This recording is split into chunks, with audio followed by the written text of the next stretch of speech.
Hello students. आज जो है previous 42 year IIT JEE section E chapter gaseous state question number 10 से discussion start करेंगे। The average velocity at T1 kelvin and the most probable velocity at T2 kelvin of CO2 gas is 9 into 10 to the power 4 centimetre पर second. Calculate the value of T1 and T2। तो average velocity T1 kelvin पे इतना है और most probable velocity T2 kelvin पे इतना है CO2 gas का। तो T1 और T2 का वैल्यू फाइंड आउट करना है। तो सबसे पहले तो एवरेज वेलोसिटी और मोस्ट प्रोबेबल वेलोसिटी का फॉर्मूला आपको ध्यान होना चाहिए।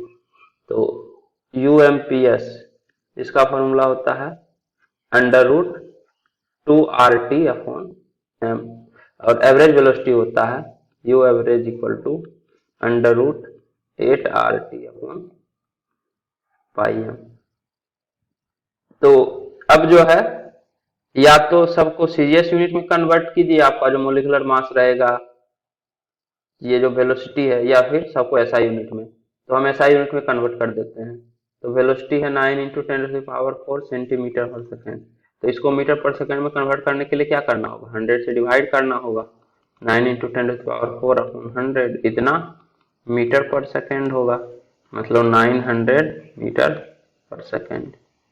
सिंपल यूनिट कन्वर्जन है। आप चाहें तो इस तरह से सोच सकते हैं कि 9 into 10 to the power 4 centimetre पर सेकेंड, इसका मतलब क्या हुआ, इसका मतलब हुआ कि एक सेकेंड में 9 into 10 to the power 4 1 2 3 4 इतना सेंटीमीटर ट्रेवल करता है।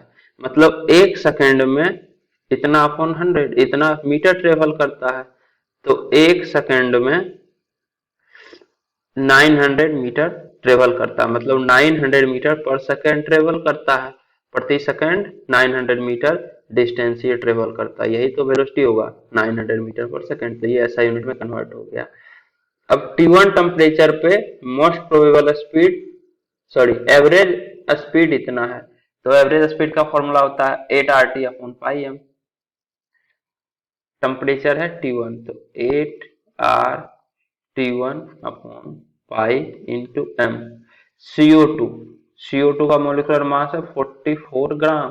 कार्बन के कारण 12 और ऑक्सीजन का मास होता है 16। दो ऑक्सीजन है तो 16 into 2 तो 12 प्लस 32 44 ग्राम। तो ये जो है सीजीएस यूनिट है ग्राम। हमको जो है इसको भी एसआई यूनिट में कन्वर्ट करना होगा, तो इसको केजी में कन्वर्ट कीजिए तो 1000 से डिवाइड होगा। तो CO2 का मोलिकुलर मास है 44 अपॉन 1000, तो इंटू 44 इंटू 1000 इक्वल टू 900, यहाँ 100 नहीं 1000। तो ये आ जाएगा 8RT1 into 1000 upon pi into 44 equal to 900 into 900 20 20 10 10 मतलब 90 इंटू 9। तो यहां से T1 आएगा 810 इंटू 44 पाई अपॉन 8 इंटू आर का वैल्यू होता है 0 सॉरी ये भी एसआई यूनिट में लेना पड़ेगा, तो 0.082 नहीं होगा, 8.3 लगभग 25/3 होता है वैल्यू एसआई यूनिट में। तो 25/3 या फिर 8.3 लिखिए। एग्जैक्ट वैल्यू 8.314 होता है, ठीक है। तो सब्जेक्टिव क्वेश्चन है तो आप एग्जैक्ट ही लीजिएगा, ऑब्जेक्टिव है नहीं। अब आप इसको कैलकुलेट कीजिए 810 इंटू 44 पाई। तो कैलकुलेट करने के बाद इसका वैल्यू आता है 1683 केल्विन के आसपास। आंसर है 1682.5 केल्विन, मतलब आंसर यही होगा। Next T2। तो T2 जो है मोस्ट प्रोबेबल वेलोसिटी है। तो मोस्ट प्रोबेबल वेलोसिटी का फॉर्मूला होता है under root 2RT upon M। तो यहाँ पे 2R T2 लिखना पड़ेगा अपॉन M, पाई भी हट जाएगा, मतलब 8 अपॉन पाई के जगह 2 आ गया, बाकी तो सब इट इज है। मतलब यहाँ 8 अपॉन पाई जो है इसको हटा दीजिए और 2 से डिवाइड कर दीजिए। तो T2 equal to 810 10 into 44/2 into R 8.314। अब जो है इसको आप कैलकुलेट कीजिए तो T2 का वैल्यू आएगा, ये जो है कैलकुलेट करने के बाद आता है 2143.3726, जिसको कि आप अप्रोक्सीमेटली लिख सकते हैं अप्रोक्सीमेटली 2143.4 केल्विन। तो T2 जो है इतना केल्विन है। इसके बाद 11th क्वेश्चन है, at 27 degree Celsius hydrogen is leaked through a tiny hole into a vessel for 20 minutes. Another unknown gas at the same temperature and pressure as that of H2 is leaked through the same hole for 20 minutes. After the effusion of gases, the mixture exerts a pressure of 6 atmosphere. The hydrogen content of the mixture is 0.7 mole. If the volume of the container is 3 liters, what is the molecular weight of the unknown gas? तो ये जो है बोल रहा है कि एक vessel है, ठीक है, जिसमें कि एक अननोन गैस और एक हाइड्रोजन गैस लीक हो रहा है। तो इफ्यूजन के बाद दोनों गैस इस कंटेनर में फिलअप हो जाएगा। तो फिलअप हो गया तो जो गैसेस का मिक्सचर है वो टोटल प्रेशर एग्जर्ट कर रहा है, pressure equal to 6 atm। Volume जो है वेसल का वो 3 लीटर है और टेम्परेचर जो है 27 डिग्री सेल्सियस है, मतलब 273 प्लस 27 300 केल्विन टेम्परेचर है। और जो हाइड्रोजन कंटेंट है मिक्सचर में वो 0.7 मोल है। तो आपको अननोन गैस का मोलिकुलर मास बताना है। तो सबसे पहले तो total number of mole of mixture आप फाइंड आउट कर सकते हैं। Number of mole of mixture हो जाएगा pressure of mixture into volume upon RT। ये डाल्टन्स लॉ पार्शियल प्रेशर के टाइम बताए थे। फिर number of total mole pressure of mixture equal to number of total mole into RT upon V, मतलब number of mole of mixture. तो यहाँ से number of mole of mixture equal to pressure of mixture into volume upon RT, pressure of mixture into volume upon RT। अब pressure of mixture हमको पता है 6 atm, volume 3 litre, R 1/12, temperature 300 kelvin. तो इसको solve कीजिए तो 18 into 12 upon 300। तो यहाँ से जो वैल्यू आएगा वो 0.72 आता है, लेकिन R का वैल्यू आपको 0.082 लेना पड़ेगा। सब्जेक्टिव क्वेश्चन है तो एग्जैक्ट आंसर चाहिए।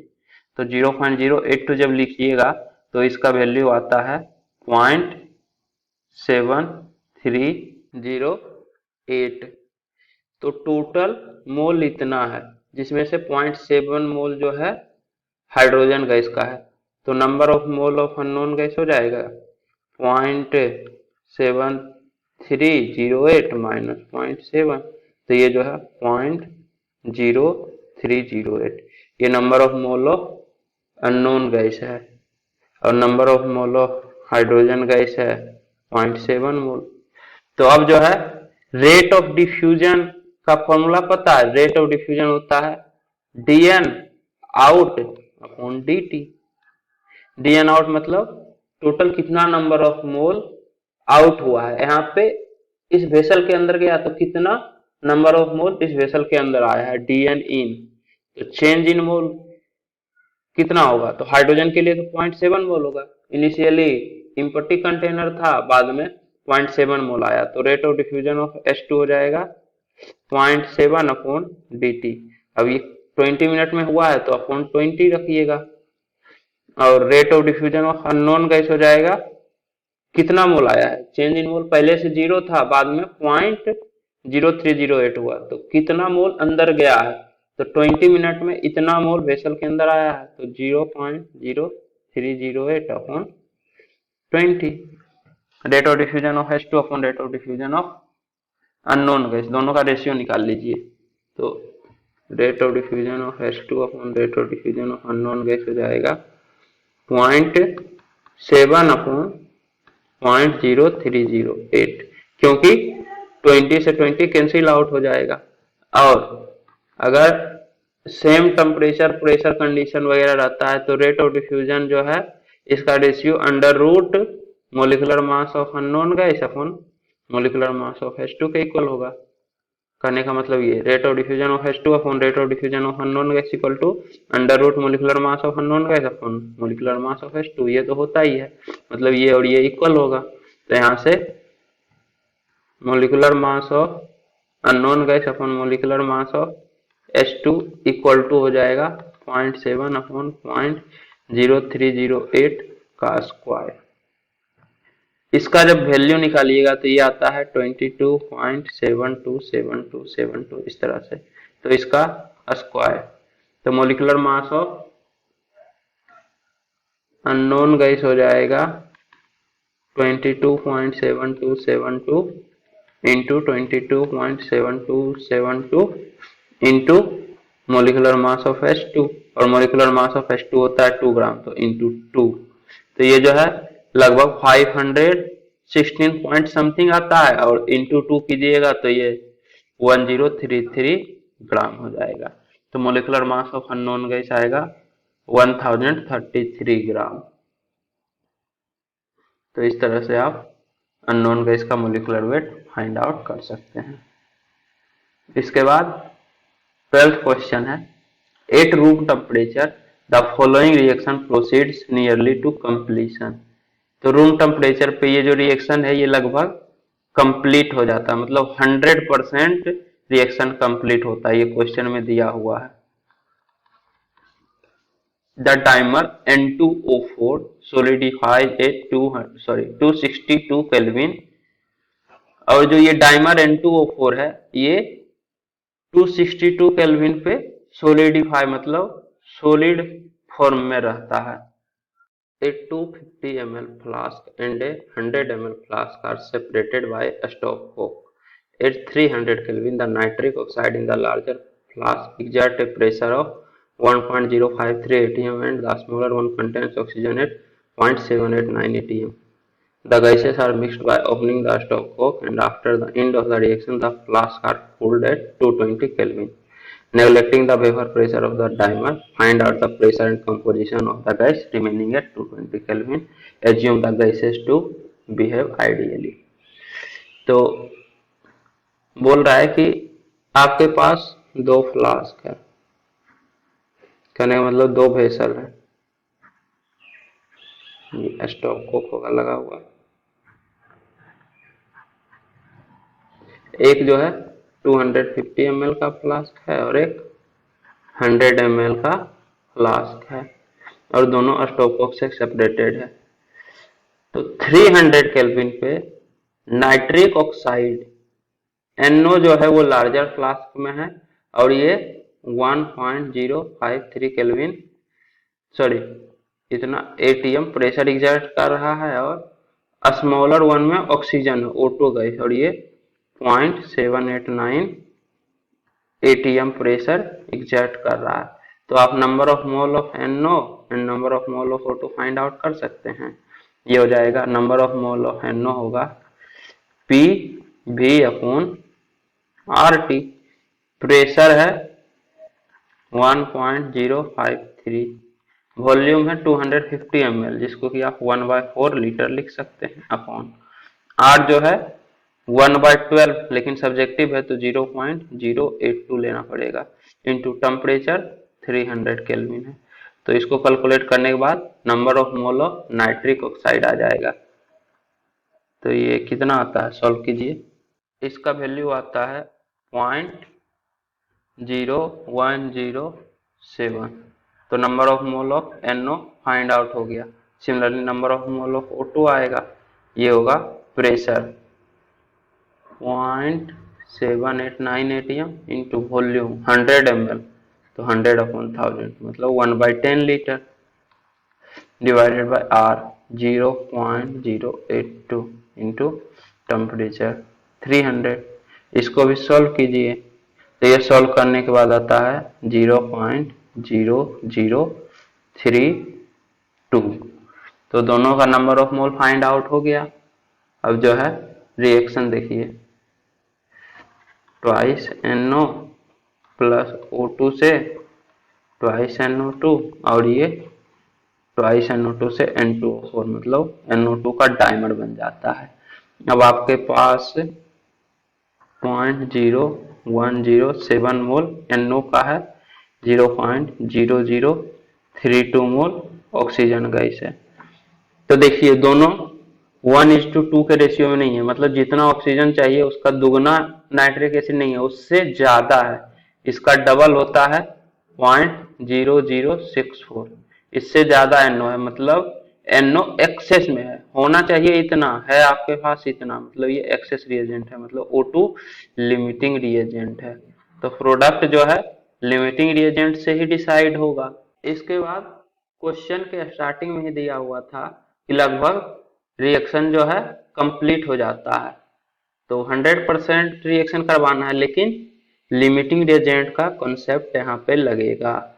तो 1 मोल से 2 मोल बनता है, 1 मोल O2 से 2 मोल NO2 बनता है, तो 0.0032 मोल से 0.0032 मोल NO2 का बनेगा, और 2 से 1 बनता है, मतलब जितना NO2 रहेगा उसका आधा N2O4 बनेगा, तो 0.0032 मोल से 0.0016 मोल N2O4 का बनेगा। और एक्सेस में है तो सारा NO रिएक्शन में पार्ट नहीं लेगा, कुछ NO बच जाएगा। तो एक के लिए 2 चाहिए, तो 0.0032 के लिए कितना चाहिए, 0.0064, तो इतना मोल रिएक्शन करेगा, बाकी जो है एक्स्ट्रा वो बच जाएगा। तो इतना में से इतना रिएक्शन में पार्ट लिया तो कितना बचेगा, तो फाइनली जो है 0.0107 माइनस 0.0064, इतना मोल NO का बच जाएगा। तो ये कितना होता है, इसका वैल्यू आएगा 0.0043, तो इतना मोल NO का बचेगा।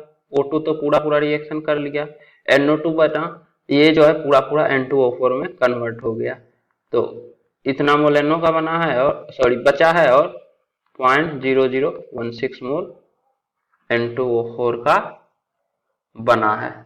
ठीक है, तो फाइंड आउट क्या करना है, pressure and composition of the remaining gas at 220 kelvin. तो कंपोजिशन तो होगा आपके पास NO 0.0043 मोल है, और N2O4 0.0016 मोल है, लेकिन प्रेशर निकालने में सिर्फ गैस का कंट्रीब्यूशन रहेगा, सॉलिड का कंट्रीब्यूशन रहता नहीं है। 262 केल्विन पे N2O4 सॉलिड हो जाता है, तो इससे भी कम टेम्परेचर है। जैसे जैसे आप ठंडा करते जाइएगा तो और सॉलिड में कन्वर्ट होने का चांसेस बढ़ेगा।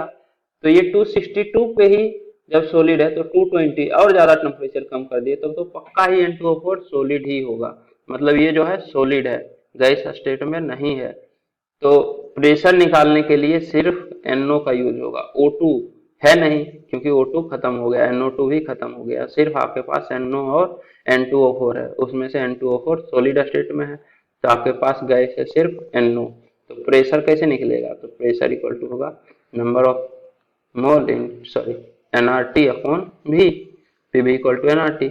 अब नंबर ऑफ मोल है 0.0043 R 0.082 इंटू टेम्परेचर, टेम्परेचर है 220 केल्विन, 220 अपॉन वॉल्यूम, वॉल्यूम क्या है, नेग्लेक्टिंग द, हाँ देखिए वॉल्यूम होगा, ये जब स्टॉप को हम ओपन कर दिए तो ये पूरा जो कंटेनर है, पूरा कंटेनर में गैस फ्लो करेगा, मतलब 250 प्लस 100 400 ml फाइनल वॉल्यूम हो जाएगा। जो आपके पास NO गैस है ये 400 ml में ट्रेवल करेगा, तो वॉल्यूम ऑक्यूपाइड बाय गैस होगा 400 ml, मतलब 4/10 लीटर, 400 ml इक्वल टू इतना अपॉन 1000 कीजिएगा, इतना लीटर, तो 4/10 लीटर हो जाएगा, तो 4/10 तो इंटू 10 ऊपर चला जाएगा।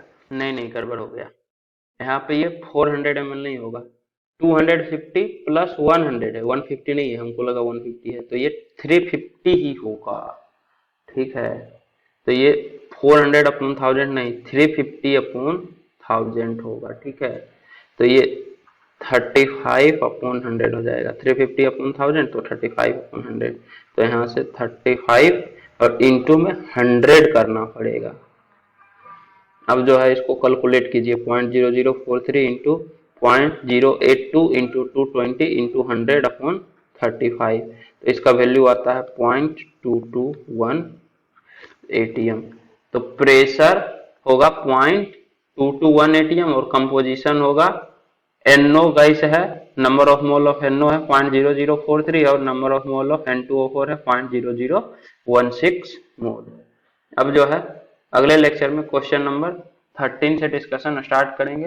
तो उम्मीद करता हूं कि आपको ये वीडियो पसंद आई होगी। यदि आपको ये वीडियो पसंद आई है तो इसे लाइक करें, कमेंट करें और अपने दोस्तों के बीच शेयर करना ना भूलें। Thank you.